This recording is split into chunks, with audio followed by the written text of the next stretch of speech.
Hello and welcome to this video on a website that has the simple but very important function of showing you what will happen if a nuclear explosion occurs anywhere on the Earth. While the image NukeMAP generates is more akin to a public service announcement of the 50s onwards, where in your school desk, picnic rug or similar random object of protection from Armageddon, instead it is more like Fallout. On its surface, you take a location by either choosing a preset city or scrolling across the map until you find a suitable or desirable location for your nefarious wishes to be played out. And now you choose a warhead based on public weapons information. This is the kiloton equivalent of TNT in the warhead, or a named weapon system. You also set the explosion height, radiation fallout, fatalities, overpressure, damage shown in what format, and other effects. All of this work, you get the prize, clicking the big red button labeled Detonate. You can now add subsequent explosions or clear all of your work. This is of course only the first half of the situation. We've seen what happens with just one-sided destruction, but the acronym MAD exists for a reason. Just about any such event, if done by a state, will receive equal if not a greater response from the recipient country. This is the premise of Fallout. China and America bombed each other into oblivion, and possibly into the Oblivion universe. This brings us to mutually assured destruction, the meaning of the acronym MAD. Well, the same meaning, except originally it was the Soviets and America, not China and America. Even with that minor difference, we can look at what would happen if you had an actual nuclear war and ultimately doomed the Earth.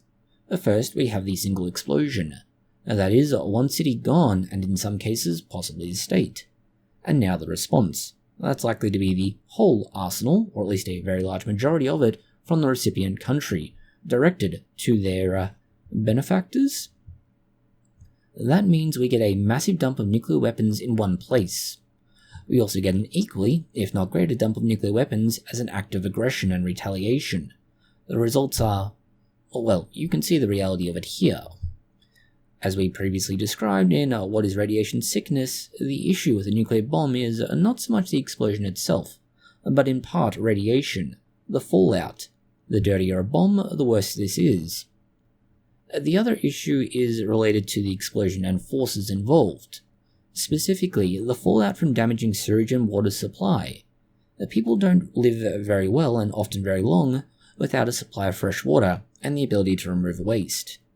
People will do some very dumb things when desperate, and that includes drinking nasty water, such as urine, although they don't need to have a lack of water to do that anyway in some cases. But the same people, probably even now, are drinking contaminated water. Consumption of bad water will kill over time. This is slow and definitely a suffering process. On the other side, humans can live without water for about 3 days before they start dropping dead like mayflies. Of course, we also have the lack of food, heating, shelter, transport, violence, social unrest, and so on. So it's not just a lack of water. It's just people tend to die on a large scale from these other events more slowly than from a lack of water, or consuming bad water, and in some cases you might well prefer to die from dehydration. This is what NukeMAP is and how it can be applied to the concept of mutually assured destruction, and a slight insight as to what would happen once you realize just how close we are to humanity's destruction. Thank you for watching. If you found it interesting, consider liking, sharing, and subscribing. Please do post any comments, questions, or suggestions you have below.